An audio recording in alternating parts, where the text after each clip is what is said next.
Station, this is Houston. Are you ready for the event? Yes, I'm ready for the event. CBS News, this is Mission Control Houston. Please call station for a voice check. Station, this is Elaine Quijano with CBS News. How do you hear me? I have you loud and clear.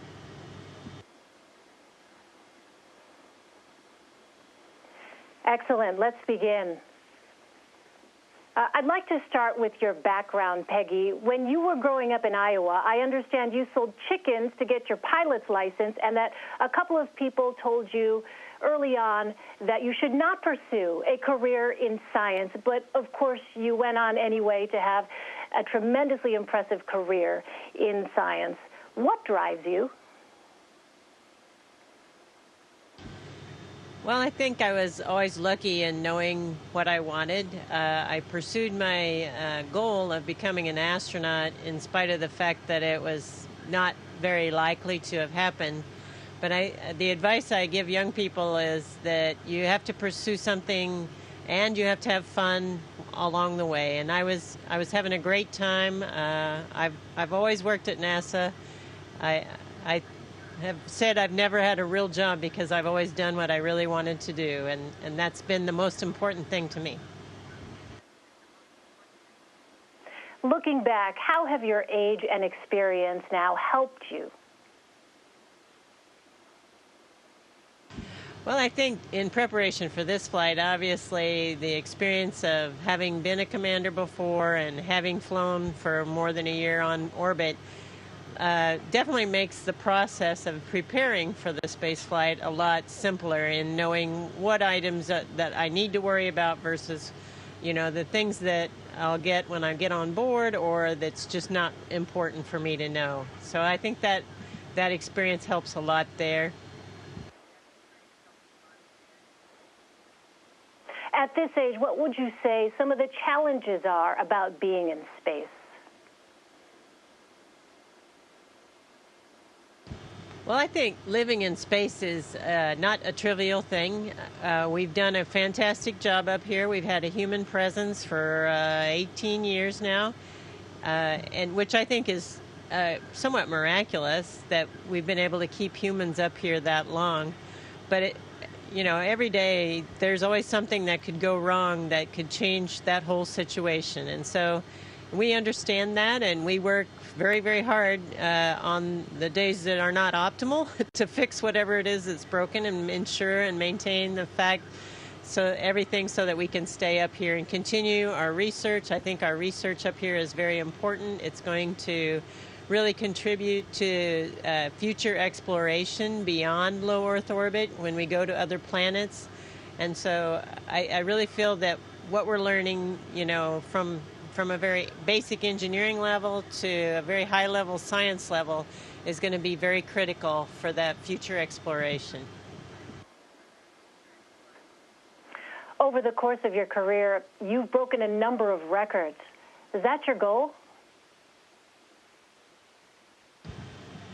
Breaking records has never been my goal. I think it's important that we are breaking records, that, we're continually pushing, our limits and showing that we can extend beyond what we have done before. And so I think breaking records is important, not necessarily holding the records.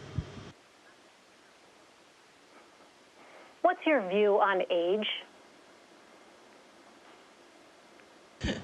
I wish I didn't have to think about it too much, but spaceflight's good for age. I have a lot less wrinkles up here.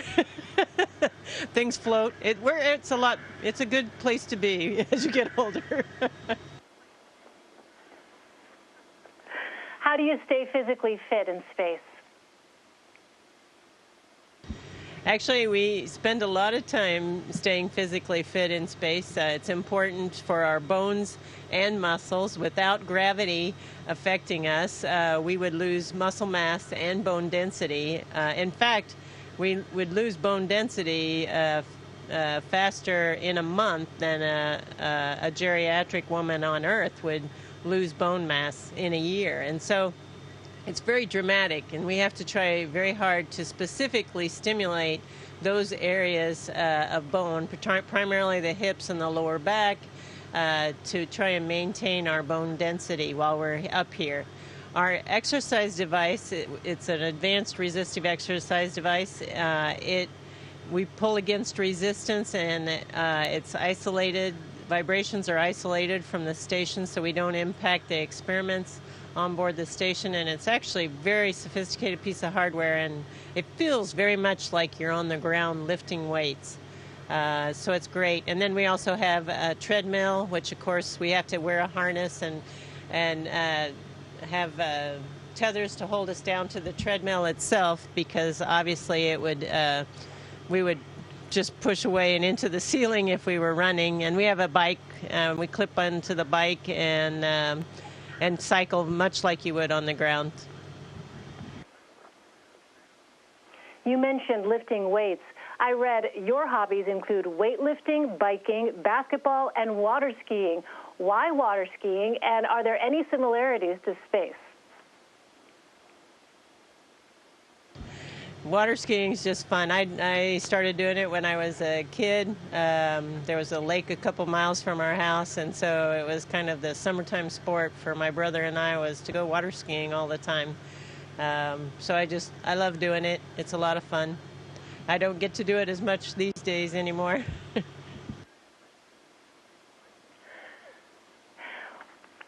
What do you do on the space station when you're not working, in your downtime?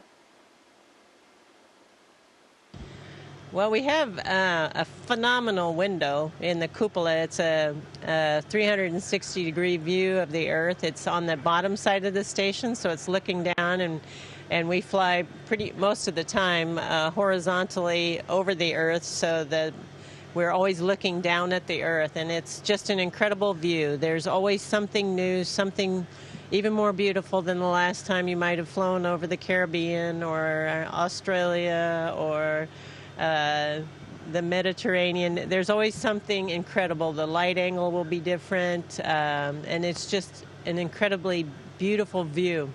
We also have access to an internet protocol phone, so we can actually call home to friends and family and stay connected that way. That's obviously something we're not going to have in future exploration missions, but it makes us feel very connected here, as well as being able to have video conferences with family and friends as well. So you feel very connected here. We have an incredible ground team. Actually, we have ground team all over the world that keeps us very connected and stays on top of us, helps us keep getting our job done as most efficiently and effectively as we can, and giving us all the pointers to help us understand when we don't have everything figured out. Do you have any advice on living strong? Do I have any life? I didn't hear the end of the question. Do you have any advice on living strong? I think it's very important to pursue your goals, and in doing that, I think you are strong. If you're pursuing those things in life that inspire you, then you are strong. All right. And do you feel as though you have more missions in store? I don't know about that. We've got a lot of folks who want to fly in space, and I would like to see them fly as well. Are you able, in the last 30 seconds we have left, to show us a spin? My producer's asking.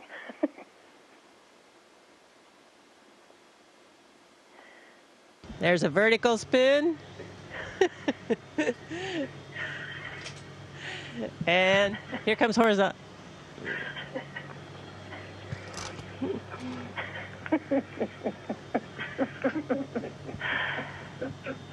That's actually one of the most Peggy Whitson, fun things to do when you're living up it. here, is just be here.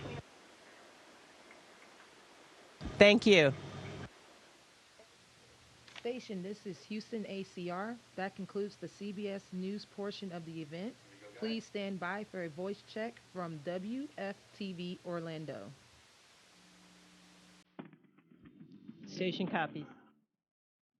You've reached the WFTV WRDQ control room in Orlando, Florida. Please stand by.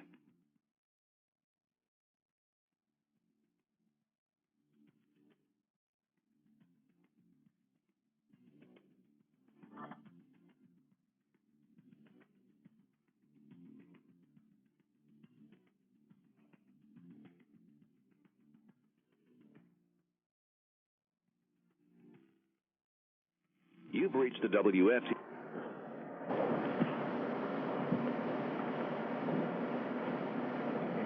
Station, this is Vanessa Eccles from WFTV Orlando. How do you hear me? I have you loud and clear, Vanessa. Excellent. Dr. Whitson, thank you so much for joining us this afternoon. I'm here in the Channel 9 studios in Orlando, but I have some young girls here, 8th and 9th graders, and they are going to ask you the questions. So we're going to start with Tanaya. She has the first question for you. You have been in space for a total of 377 days. During that time, what was the hardest to overcome?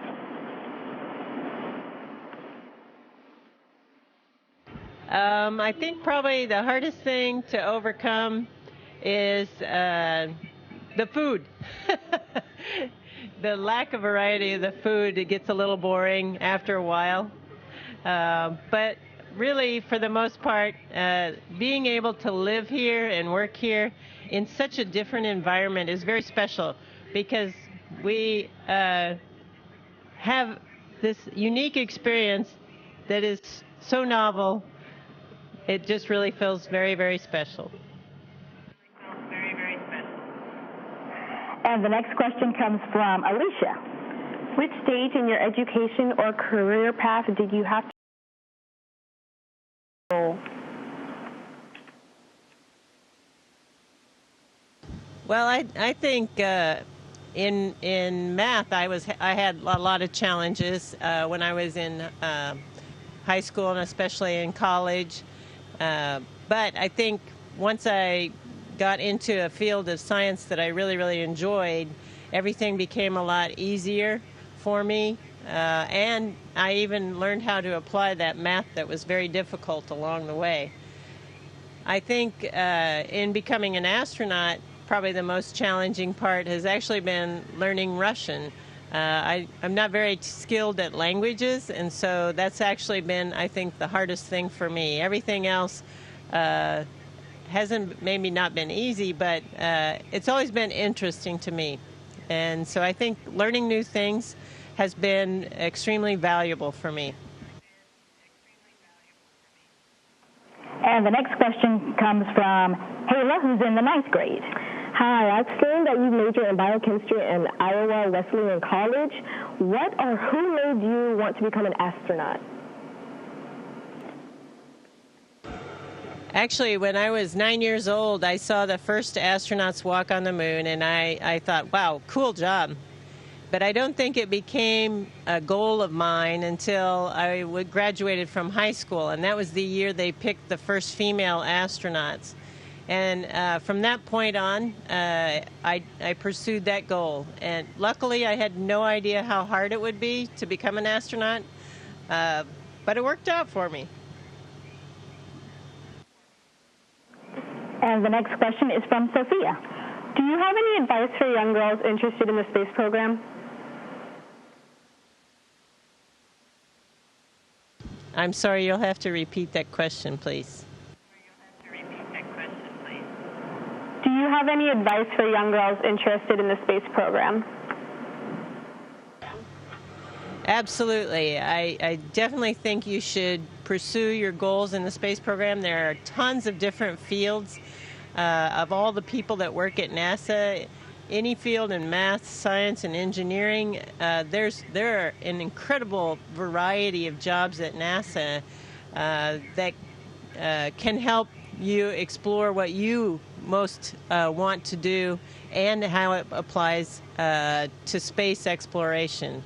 So I think if you go online, you can look up in NASA educational opportunities. There's grants for young people, and also just lots of different ideas of the variety of jobs that are available out there that are related to spaceflight. And Dr. Whitson, I'll ask the next question, and that is, as adults, what can we do to stimulate girls' interest in this whole idea of STEM, science, technology, engineering, and math? What do we say to them to inspire them?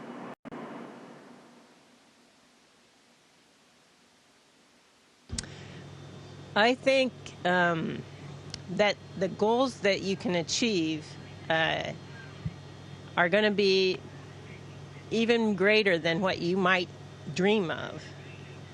So you really should plan on exceeding even what your expectations might be. But in order to do that, you're going to have to push yourself very, very hard and actually try things that might be more difficult or beyond your reach. I never dreamed I would be a commander on the International Space Station, and I made it, but I never dreamed of that initially. I wanted to be an astronaut, and I wanted to do these things. And so don't underestimate yourself and what you can achieve just by pushing yourself beyond your comfort level. So always remember that. And Tanaya has the next question for you again.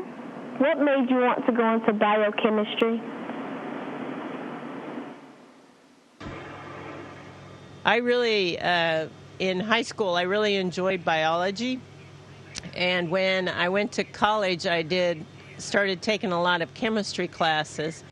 And I ended up double majoring in biology and chemistry. And at the end of my college career, I took my first class in biochemistry. And I thought, well, that's the perfect melding of two things I really, really like very much. And so that was how I chose biochemistry.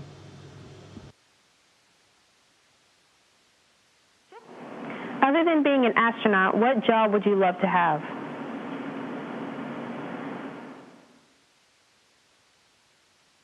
Well, before I became an astronaut, I actually worked at the Johnson Space Center for 10 years. It took a lot of years of applying before I was lucky enough to be selected. But during that time, I held a lot of different positions at NASA, and I found all of those very challenging from a scientific level to a leadership level, and I learned a lot of new things there. So I think I would still work at NASA, even if I weren't an astronaut. And Taylor? For your first expedition, which I believe is Expedition 5, how much training did you go through, and what did you feel about it?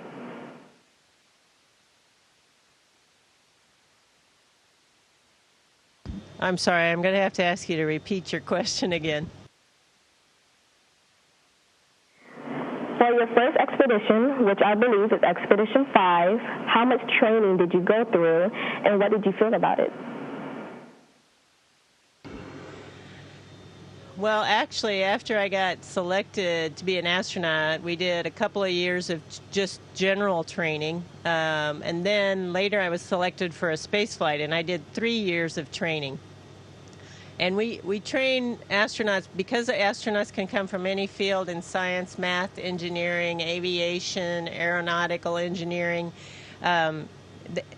Astronauts tend to have a lot of different backgrounds, and what we try to do when we bring in the young astronauts is to give them the experience base that makes them good or have some knowledge in as many of those areas that we can that actually apply to doing scientific research up here, living in an operationally technical environment. And so trying to integrate all those capabilities and skills together, I think, is very important. Probably the most fun part of the training was some of the training in the spacesuit, some of the most challenging as well. But it was good to to do that training because it made you feel like a real astronaut. And for me, flying in the T-38 is also a very special experience and very unique to the astronaut training that I would never have had before in any other situation. So I really enjoyed that as well. Dr. Whitson, unfortunately, we're out of time. Thank you so much, and I know that you have a birthday this week, so we want to wish you happy birthday as well. Thank you again. Thank you very much. And all of you young ladies and young people out there, I really encourage you to pursue your goals and don't give up. Dream big. Station, this is Houston ACR. That concludes the event. Thank you, all participants from CBS News and WFTV Orlando. Station, we are now resuming operational audio communications.